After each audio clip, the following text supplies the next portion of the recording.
first. So if it is going to be a more one-sided affair in the favor of Last Resort, then I still don't expect it to be a 7-0. That being said, Grape Esports, a complete unknown. Very talented players among them, but do they have the gel between them? That's the real question.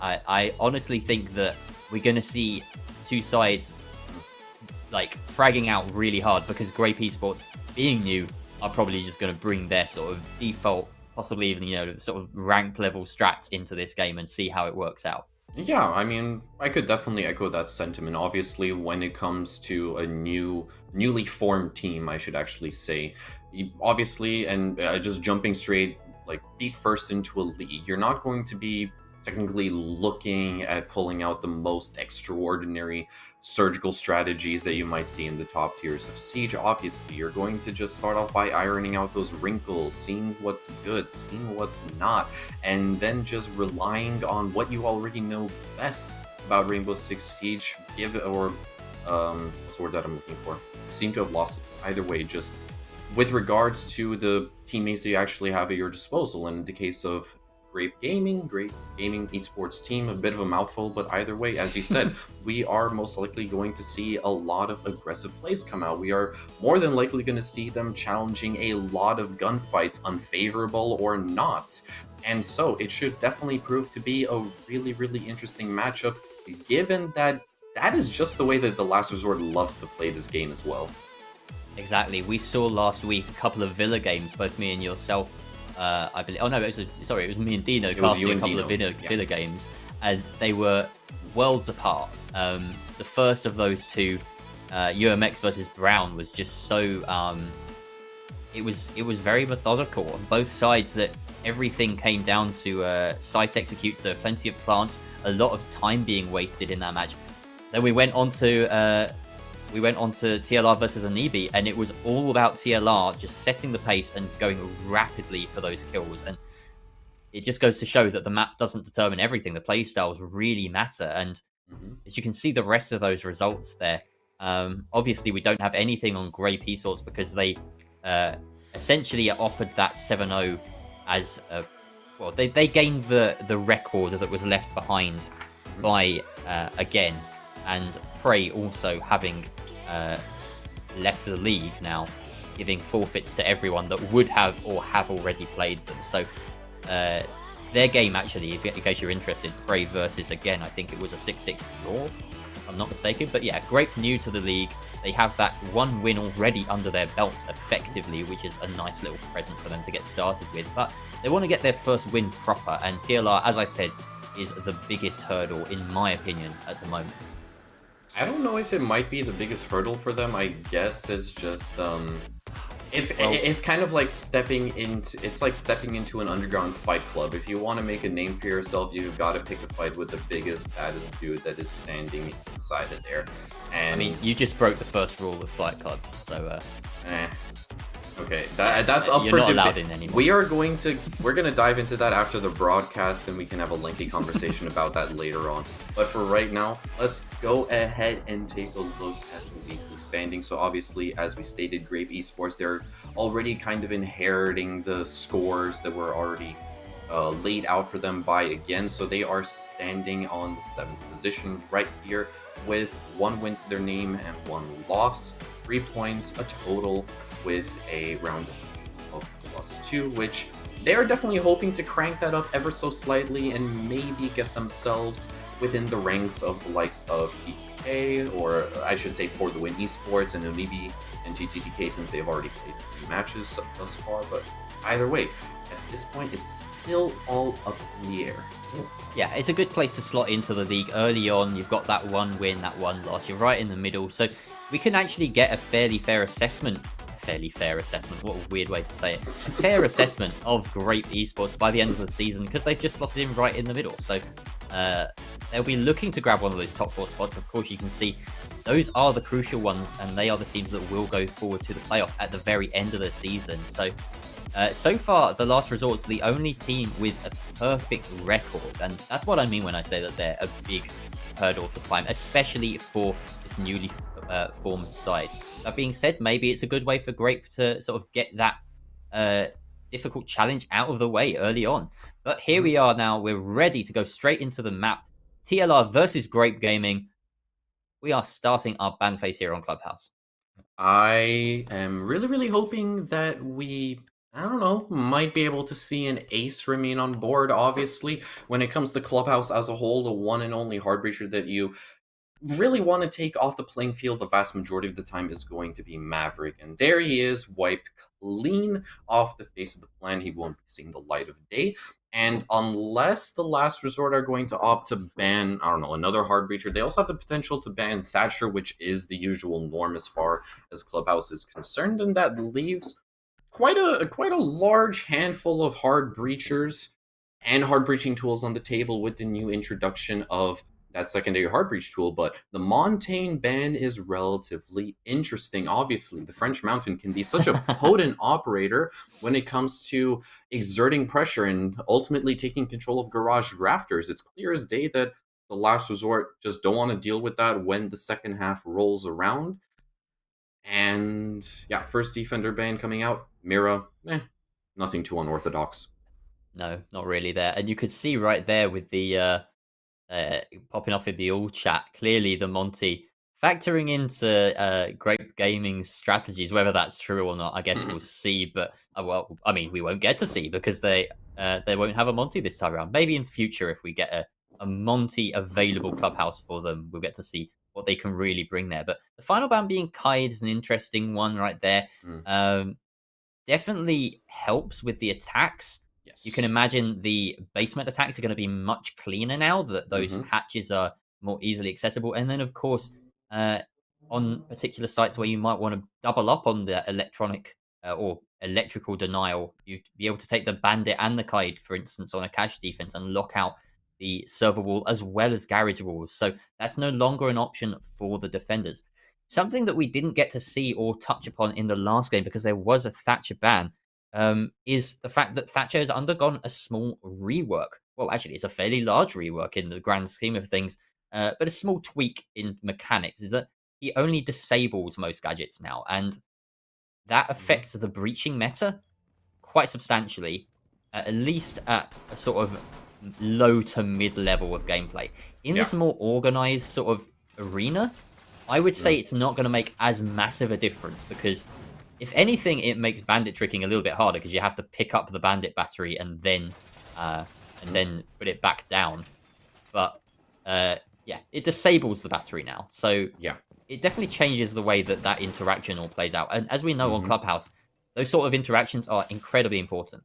Yeah, obviously, I used I don't I used to be a bandit main for a large portion of my time actually playing this game, and I feel like the majority of bandit mains will probably feel really disappointing as the arguably one of the most interesting and coolest Oh, mechanics in the entire game is just been changed completely with a new code of pain. Basic though, finding the opening frag onto Jegs is truly a sight for sore eyes. It's not that often that TLR usually suffer losing a player as within the first opening engagement.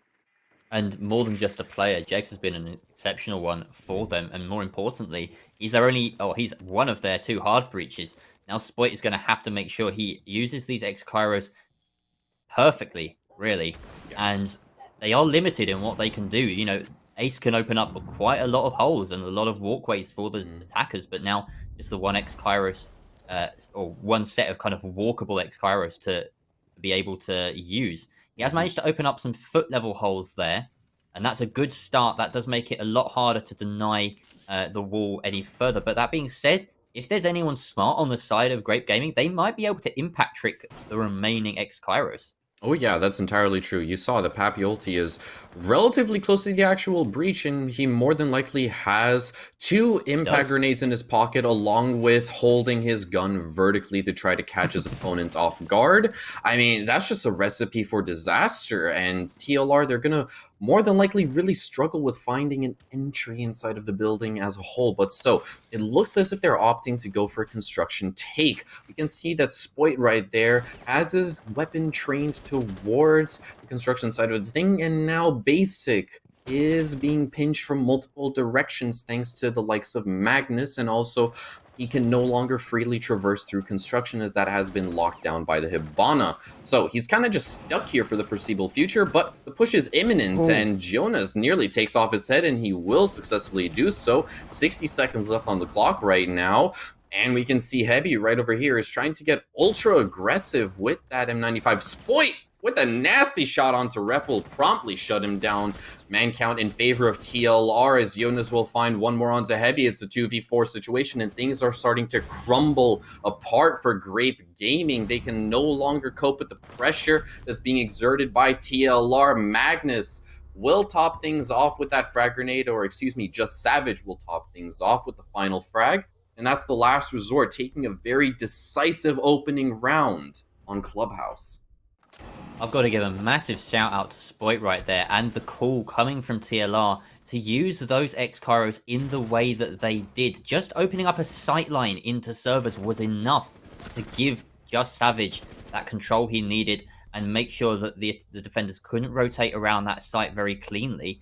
And then that meant that executing onto construction with those two X-Kairos was more than enough to just create that horrible sort of trapped in a cage feeling for the defenders there. Yep. And while it might have been a great start for Grape Gaming with Basic finding that opening frag onto Ace, or onto Yegs, who was playing the Ace, it was just an excellent adaptation from TLR, who followed out with the rest of the round pretty much to perfection. I couldn't agree more. Obviously, TLR really establishing their dominance and showing just how capable they are of thinking on their feet and adapting on the fly.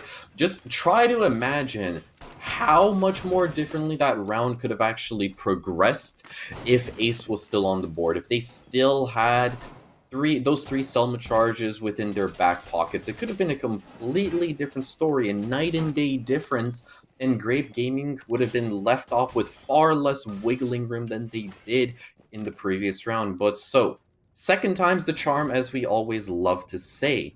I hope that this time they have what it takes to not fall victim to the last resort's attack executions, and more specifically towards the way that they can properly use these hard breaching tools to their advantage.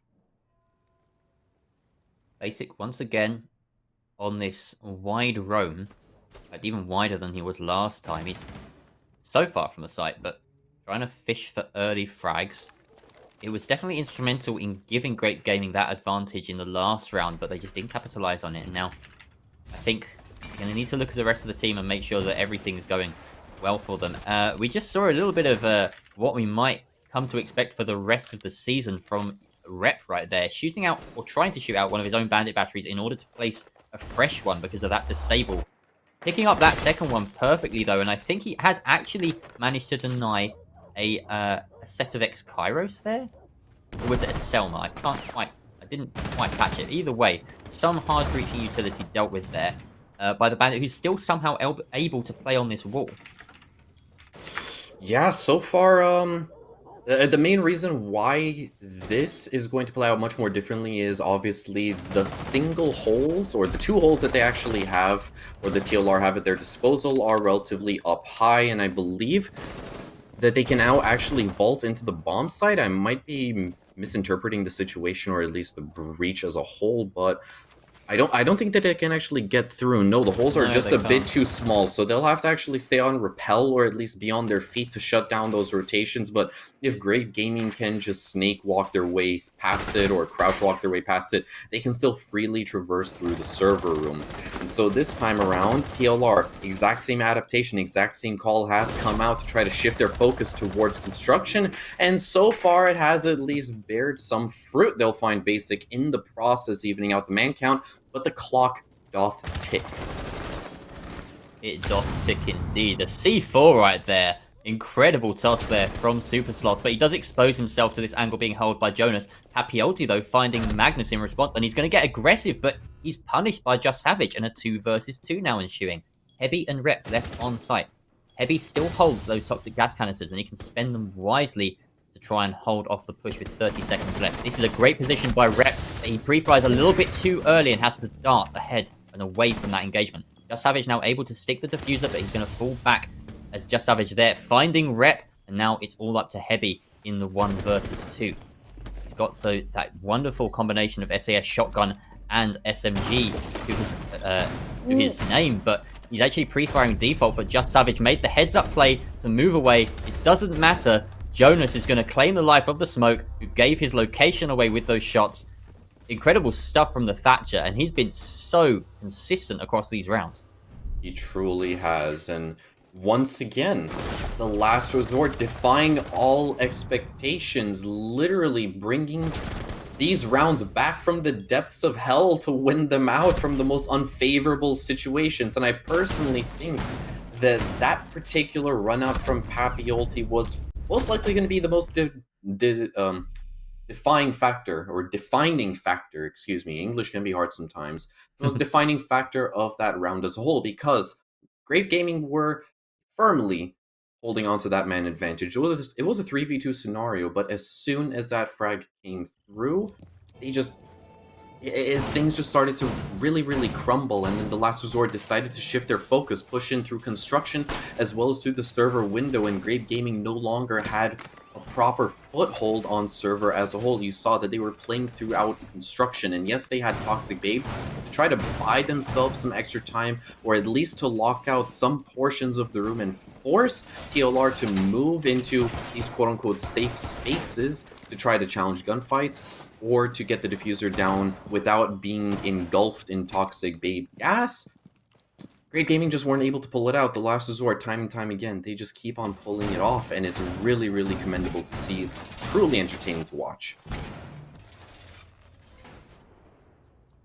So with Kaid off the board for this basement defense, we're seeing a couple of players bring impacts, and that's telling in that it means that the defense is very likely to be prizing their control of Armory for this. They don't want to be dropping that or leaving that hatch open to be dropped through inside of Kitchen. They're even positioning Basic as the Jaeger inside of Kitchen to be a direct line of contention with anyone that wants to go that way. They do have to offer up Bar Hatch and, well, the Blue Hatch if that's on the agenda for TLR. And it sounds like it is as we hear the first set of X-Kairos go off. They do have to offer that up for free because they have no way of denying it with the Kaid off the board. But falling back is Papiolti, and he almost snags Magnus on his way out, but just landing a tiny hair's breadth of damage instead and playing it safe, dropping down to sight. Now he can influence the round with these impacts probably far more than he would have if he had just, you know, died. Or certainly far more than if he died. Yeah, and so I believe Spoit has already expended 2 sets of X-Kairos pellets, and I believe Jegs has already placed one of his Selmas on the breach that you can see in front of you. Basic, though, finding the opening frag onto Just Savage from an elevated position. It's going to work wonders for Grape Gaming. They have established the man advantage as we approach the halfway mark of the round. They just have to make sure that they can keep hold onto this particular man advantage. Obviously, we know that TLR can bounce back in a rather defining fashion, in a really strong fashion at that, and there's the opening frag on the side of TLR, shutting down Sloth the Malusi as well on the side of Grape Gaming. And you can hear the Selmas in the background. They're breaching that church wall, and that is not going to leave Basic with a lot of wiggling room. He'll have to try to directly contest, and he'll do so perfectly. Finds Jegs in the process, and that is going to even out the odds just a bit more for Grape Gaming. He'll find a second onto Jonas. That's his triple kill, and now the diffuser is also left on the main staircase as TLR try to funnel themselves in through Blue. I'm not sure how they're going to pull this one off. I'm not sure how Spoit's going to pull this one off, but he's kind of been backed into a corner which he has no way out of. You can't write off the man in this situation, though. 1 versus 4, and he does have 34 seconds to work with. He does have a single drone in pocket. He might be able to throw that out and just let his teammate provide a bit of information, but it doesn't look like that's on his mind right now. No flashes either, so this is all going to have to be gunplay from him with about 75 HP. The clock is ticking, though, and Grape Gaming are learning from their mistakes. They're being nice and passive, holding these positions. 2 toxic gas canisters go out, completely choking out any chance of entry from Spoit, and now he's just fishing for kills, but Basic is going to put himself on a quad for the round with a nice little pistol wallbang, and wow, chat is really popping off. Oh my god. So after there the first it is. round. There it is. Papiolti he obviously did tweet out that if they manage to get one round on Clubhouse against TLR, then they are infinitely better than for the win. And yeah, there it is. There's the first round. Congratulations, you guys have earned yourself a blue ribbon. And you can also take the crown for being infinitely better than for the win. But we're not done just yet. It's only the third round. There's still a long way to go. And if, and it's a big if Grape Gaming can still put up one hell of a fight, if they can, at least put in, or at least prohibit and prevent the Last Resort from running away with this particular matchup and try to close the gap even more so, then TLR are in for a doozy.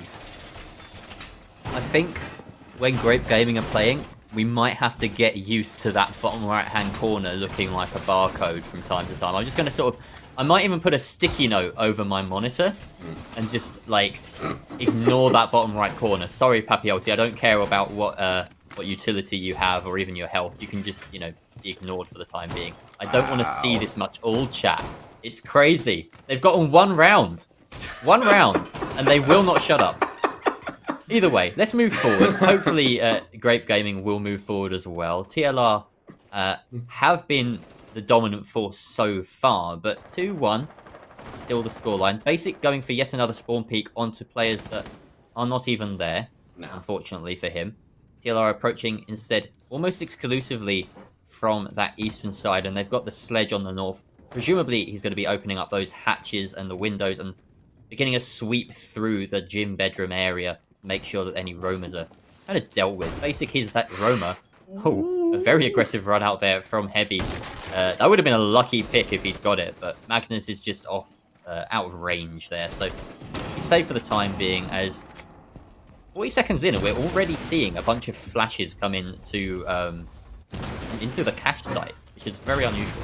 Yeah, and also we are going to notice a clear absence of a bandit on the side of Grape Gaming, which is a bit interesting because obviously the past couple of CCT defenses that they have visited on, while they were losses, they still did a pretty good job of keeping that CCTV breach closed off for the vast majority of the round and just allowing very, very small hard breach holes to actually come on through. So this time around, it's going to be a bit more difficult for Grape Gaming to cope with it, since TLR have been able to get that hard breach open relatively quickly and completely on open.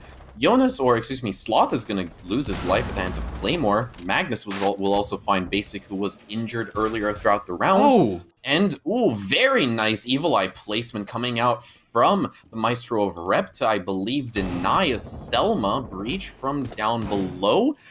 And now the X-Kairos pellets will also start to come on through, but Papiolti, look at that. A beautiful frag grenade coming out from Magnus is going to claim the life of Rep. Heavy, though, left in 1v4 right now, has to try to clutch this one out, and he's being pinched from every single direction that is known to man, but he doesn't stand a chance against Magnus and that SMG-11. For the third time in a row, Grape Gaming are unable to, or not the third time in a row, but their third try on CCTV cache has yet to bear any fruit. Well, that was the first round, this entire matchup, that we saw TLR claim the first kill.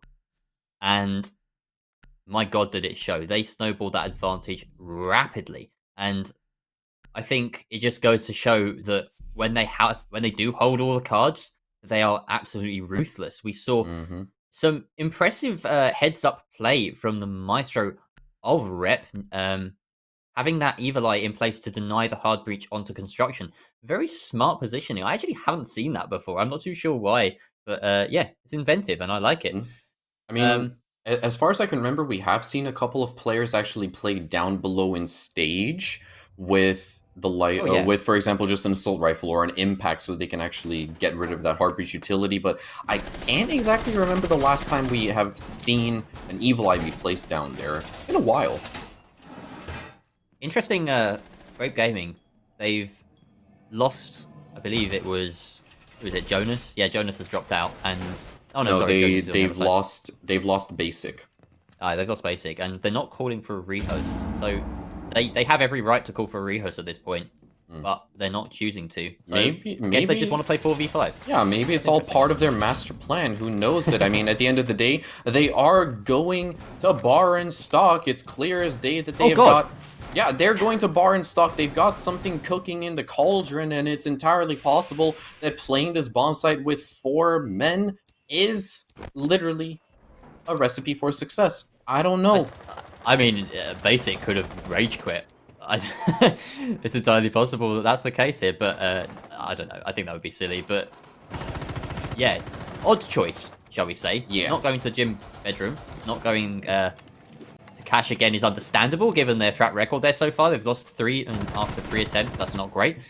Spoit is going to be dealing a lot of damage onto the Alibi, and Super Sloth as well being tagged down to about 1 bullet's worth of HP as this push is coming hard and fast through Strip Club. But a nice bullet poles there, giving Heavy an advantage in that fight. He is shut down though, as that long angle opened up against him, of course. And now Jegs capitalizes and shuts down the Ella. 3 versus 5 now for the defenders, and this is not looking too pretty. No, it truly isn't. I mean, all of the defenders on the side of Grape Gaming are left on relatively low HP. Basic has worked his way back into the lobby, but that's not going to influence this round in any way, shape, or form. It's all down to Sloth and Rep to try to clutch this 2v5 out. And yeah, when you get caught with your pants down the same way that Rep has just been, oh boy, it's a doozy. Ooh. But Sloth picking up 2 brilliant kills over there, however impactless. It's nice to see, but either way, the Last Resort have claimed 4 rounds on their attack, which is really, really astounding so far. We saw Just Savage take that fight very nicely, so it's a good way to close out the round. But can you imagine if, who was it with the, it was Super Sloth. Can you imagine if he'd managed to land that shot a bit more quickly at range onto the player in Strip? He got the headshot eventually. He may well have been able to react to the presence of Just Savage, who was known about. Yeah. And look, you see, he flicks across. He does know exactly where he is in that situation. But he just doesn't take the instinctive shot. And yeah, if he managed to land that kill a few seconds earlier, or like half a second earlier, maybe he makes it out of the 1 versus 4 and takes it to a 1 versus 1. It could have definitely happened. Who's to say? But at the end of the day, that isn't the current universe or the parallel universe that we're living in, sadly. But, so, final round of the first half. Grape Gaming are going to be moving back down to the basement since it has just unlocked. And we are going to see a Mozzie be brought out on the side of Grape Gaming, which is a bit of an interesting pick because TLR, while they do love to use their drones from time to time, they don't always rely on them. They're perfectly fine with face checking a couple of angles here and there, so I don't know what to think of this Mozzie pick. I don't know. It's a bit of a strange one for me. Well, I guess we'll see if it works for them. I would rather see something like a Maestro or like Valkyrie to provide that sort of more solid intel. Just Savage? Okay. Oh, I see. Okay, the smoke doing a run out from dirt. That makes sense. What? Why would you do that? You've just lost all of your utility. I mean, obviously, if you are truly the ranked player that you claim to be, you'll obviously do that with a Vigil or a Jaeger, or heck, you would even spawn peek from Jacuzzi balcony. But not through Dirt Tunnel with a smoke. You have got to be downright delusional to try to pull that one off. But either way, Last Resort yet again claiming the opening frag all to themselves. It's only going to snowball from this point moving forward. I'm not sure how seriously they're taking this matchup, to be quite honest. They feel like, I think they've decided that they're very likely to lose and they're just lying down and taking it. But Basic has something else to say about it. He wants to fight for this. Ooh. He gets a double kill from this position, but he's just locked in place by that shield. Teals come back and forth, and we're suddenly down to a 2 versus 1 with Super Sloth, the final defender, sitting inside of blue. The drop comes through, however, and Diffuser has been surrendered. Spoit getting a little bit too antsy there, and now it's all up to Jegs in the 1 versus 1. He has managed to drop in the exact same position, and I think he's been unnoticed. He could decide to go for the plant, but no, Super Sloth does know about it. He was also hiding inside of the corpse of his fallen teammate. Bit of a scummy move, but either way, the diffuse plant will start to go on down. Sloth is not in the best position to try to respond, and so the diffuser has gone down successfully, setting the clock at 45 seconds, now down to 37, as Sloth works his way through blue to try to catch his opponent off guard. He's creeping around the corner. He's oh so very close, and Jegs, he should be given a ticket for jaywalking because he's not looking the right direction. Sloth claiming Grape Gaming's second round to close off the first half with the 4-2 split. Sloth with a massive 3k after basics double. Turned that around for them. And yeah, honestly, that was the defining moment. Spoit deciding to drop Kitchen Hatch without the knowledge of where that final defender was. Completely exposing himself. Not what you expect from him. And speaking of Spoit, very rare that you see him going negative. Right now he's 1-4, but luckily for him, his team, Magnus, Just Savage, and of course the sub, Jonas, doing exceptionally well so far. Yeah, I just want to highlight the fact that the smoke ran out from Dirt Tunnel at the start of that round. Yep. And then there was another kill on the side of TLR. Yep. And that put them in a 3 versus 5. That put Grape Gaming in a 3 versus 5. Mm-hmm. And they won it from that position. Yep. It's outrageous. Yep. Stranger things have happened. I mean, it's Siege. It's your best guess is as good as mine. Literally anything can happen once these two teams step into the ring with each other. I mean, it's just mind blowing. It's unpredictable. It's fun. It's entertaining. Twitch chat is enjoying themselves, and so are we. But at the end of the day, TLR, they're still maintaining the upper hand, even though Spoit hasn't been performing. The rest of his team, though, they can definitely step up to the plate when the call for war arises. But it's down to Grape Gaming now on the attacker side as the second half commences. Let's see if they can pull this one off. They've obviously got roughly the same tools and operators to work with. They're basically following in the steps of the last resort.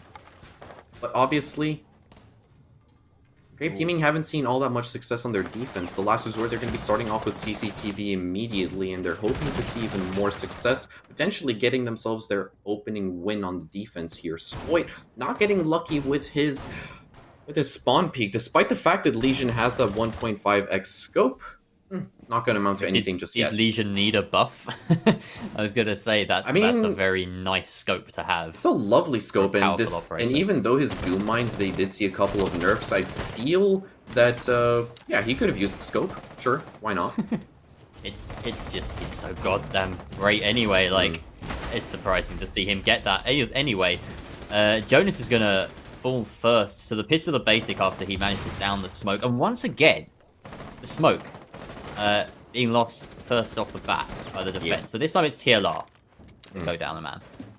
I don't know what to think of it. I mean, everybody knows that the value of smoke increases practically proportionally with the more time that is wasted throughout the entire round. Nasty shot coming out from Magnus to shut down Sloth, evening out the man count in favor of TLR. Really, really good stuff. And Magnus, he's still hungry for more kills. He wants to continue to challenge these vertical angles. Maybe he'll get lucky once again, but Grape Gaming, I'm not... okay, so they are working their way through construction right here. Their first point of contact inside of there is most likely going to be Spoit on that Legion, who has got this roughly on lock. But as I say that, he's going to be shut down from the breach itself. I'm not exactly sure who was out there, but either way, Grape Gaming, they still stand a fighting chance, and they have taken decisive control of Garage and his rafters. Basically just pushing his way up right now. They know that the way is clear for them. Papiolti finding Just Savage as well, leaving us in a 2 versus 4 with Jegs and Magnus. Magnus now falling to Heavy, and Jegs has to do it. Oh, a fantastic double kill with the MP7 right there, landing 2 headshots in quick succession. Now he just needs to take care of Heavy downstairs, and he will. Rep is the last alive. Can Jegs do it? Can he turn this around? Rep holding 2 drones in pocket, and drone. Oh my goodness me! Jegs! Oh my goodness. What was that? The 1v4 for TLR. He's going to put his side up 5-2.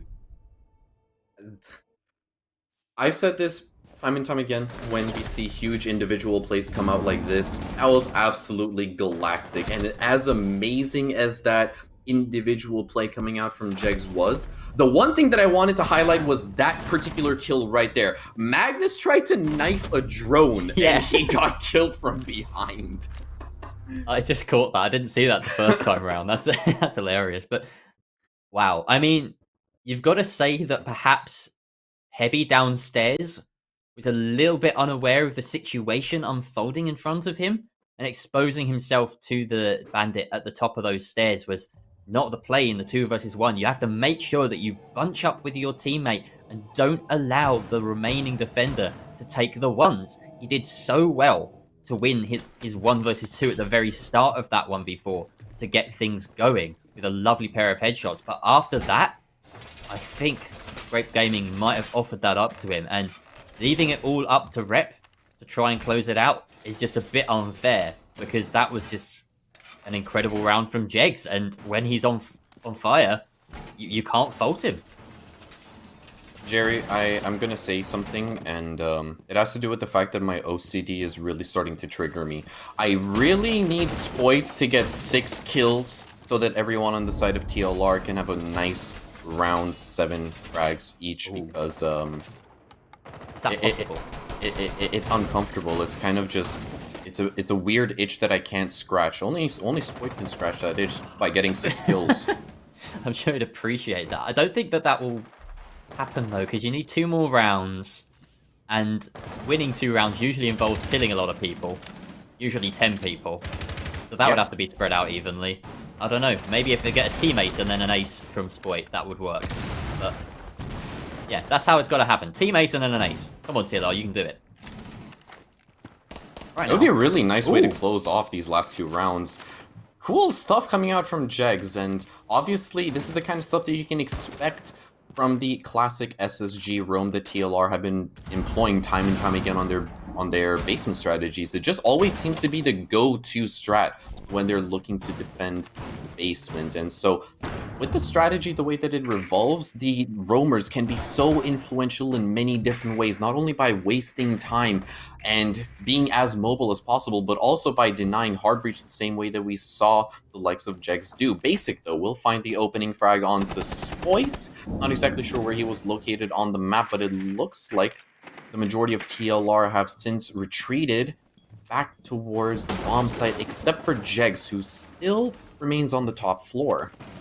Yeah, it's an interesting one right there. The mute somehow... Oh, he's actually made his way down main, and he's taken out Papiotti on his way with a knife to the back, but now he's exposed, and this barricade is not doing him any favors. He wants to get through that door, and he's being chased down by Super Sloth, who's just a little bit too late there. Basic now dropping into Moto, hitting a goo mine in the meantime, but Heavy finds Magnus as well. Well, the SMGs are the ones doing the work right here, or the SAS operators at the very least. 3 versus 3 now as Jegs finds another. This time it is with the SMG, and things are going to quiet down for here for a moment. The fuse is still above inside of kitchen, and this frag grenade I don't think will get anyone. We get a quick top-down view here maybe just to see what's going on. Oh no, never mind. Jonas is going to find one as Super Sloth gets in the well, I mean, he gets a bit too greedy there. He didn't need to push down main at that point in time. No, and so now Grape Gaming, they do find themselves in dire straits with 30 seconds left on the timer. They're struggling to figure out what to do with themselves. They still have... Oh, they actually don't have any Selmas whatsoever, but they can at least drop through Moto and try to mount an execution onto Church itself. Keep in mind that Rep still has 2 smoke grenades which can be tossed out, but he'll instead resort to getting a frag onto Just Savage to open up the round, but he'll be immediately traded off by Jegs, and Jonas providing coverage is going to be the cherry on top for the last resort. Now they're going to be sitting comfortably on match point against Grape Gaming. Jegs perfectly showcasing one of those little changes that came through with this season. That solid bomb. Absolutely brilliant use of the hard cover. Nowhere near as exposed as it used to be in that position. You quite often see, I mean, how often have we seen a smoke or a Jaeger, a smoke or a mute die just playing that bomb and getting nicked in the head from Moto doorway by an ACOG, and that's no longer going to happen. You know, he played that perfectly. He baited the close range engagement with the shotgun. His teammate had his back, and yeah, that pushes us on to match point. 6-2 the scoreline. Grape were saying early on they managed to get that one round. That makes them better than for the win, who lost 7-0 against TLR on this map at the beginning of the season. But are they going to better Anibi, who turned around and took 3 rounds off TLR in their last matchup? I don't think they are. I don't know if they are, because if it's one thing that you should definitely be afraid of, it's this particular gym bedroom hold coming out from the last resort. We've always put the pin on the fact that they, for some apparent reason, just never bring Castle to a gym bedroom defense, and somehow they always manage to pull it off time and time again. Obviously, Castle being such a potent operator to allow the bandit to actively bandit trick the jacuzzi wall, and also allows the defenders to freely traverse through construction, but clearly that's not on the menu for TLR. They like to live dangerously, they love to dance with the devil, and one way or another they always seem to rise victorious. Look at that, Just Savage. Instead of bandit tricking over by jacuzzi, he's instead going to, find himself inside of CCTV, at least getting rid of one Selma charge for the time being. That's pretty high value there. Of course, Ace carrying 3 of those charges means that he can make way more holes than most other, in fact, pretty much every other hard-breaching operator in the game. But of course, the sort of deployment of it is the trade-off. Rep, though, is going to make his gun count for something as those Selma charges go off as well. Finding the head of Magnus, and again, the smoke is the first to die. What is it with this match and dead smokes? It's cursed. It's just cursed. We will have to find a way to lift the curse. I don't know how, I don't know when, but probably not right now. Beautiful shot coming out from Spoit right there to even out the man count onto Basic, just wiping his head clean off his shoulders. There's the double onto Sloth. Hot damn, hot diggity dog. But Just Savage as well is going to find one. He'll find a second as well onto Papiolti, and now it's all down to Heavy outside of the breach. He'll be taking down Jonas quite swiftly, but Just Savage getting so very antsy for the triple. And that's the last resort, taking Clubhouse 7-2. Just Savage grabbed that by the scruff of the neck and said, I'm taking this round. That was incredible from him. We saw the double kill as well from Spoit. And honestly, I feel like watching TLR that match was just an absolute joy. They did manage to shut it out 7-2, a very solid one. We can't look past the fact that they gained, they had a perfect run, I believe, right there on their defense. And that means that they haven't dropped a single defensive round on Clubhouse this season. They managed to put together 4 attacking rounds as well in this match, and honestly at this point I've got to be saying to teams, do not take TLR to Clubhouse. No, it is definitely in your best interest to not bring Clubhouse against or the win or the last resort, mixing up things just a bit. Either way, I mean, you've seen the way that TLR love to play. Whenever it's basement that they want to visit, they're always going to be employing the SSG roam, which they have yet to drop. It's just been a flawless run on their defense. When they visit gym and bedroom, they always leave Castle out of the playing field, and then they just play things just the good old-fashioned way, just straight up challenging gunfights left, right, and center, and they always seem to be getting away with it. And if a team has what it takes to take single map away from the last resort, then you have got to make sure that you are going to do it literally anywhere else aside from Clubhouse.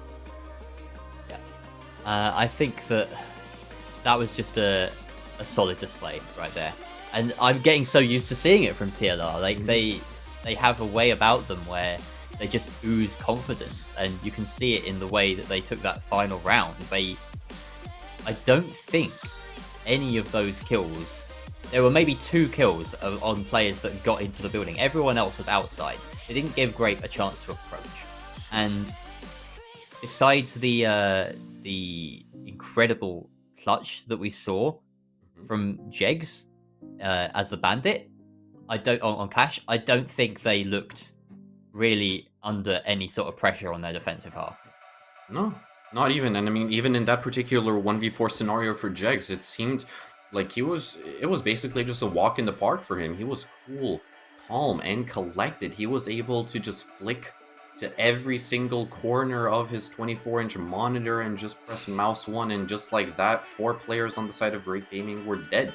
But with that being said, we are approaching the end of our broadcast, so before we sign off and before we head on home, let's go ahead and take a look at the weekly standings, which have just been updated for your viewing pleasure.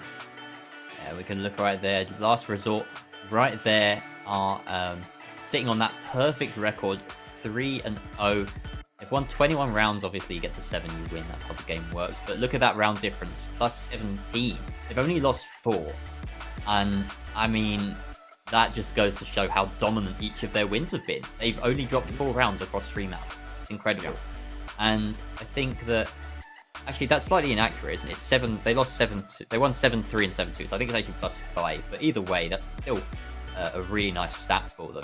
4 Elements following up close behind them, TTTK and Anibi, currently sitting in those remaining qualification spots for the playoffs. But I mean, it's early doors right now. You can see right now, For the Win also sitting on 2 wins, so they might as well be in that mix as well. And then we've got the rest of the teams all sitting mostly on 1 win. Turtle Esports have forfeited a few and lost 1. Prey having gotten their having disbanded and left the league. It's quite nice to see that literally, I mean, actually no. I was going to say that everyone's got to win, but a lot of those are their sort of forfeit wins that they gain from Prey. So some people still hunting for their first win. And I think that, yeah, it's an interesting season so far that's shaping up. We can see Anibi, who a lot of teams had pegged as perhaps lesser rivals, are doing quite nicely. So there's a lot of surprises going on here. Yeah, there are. And also one more thing to keep in mind is the fact that both UMX and Homeless have only got 2 games under their belt, because their next matchup has been actually, which was supposed to be played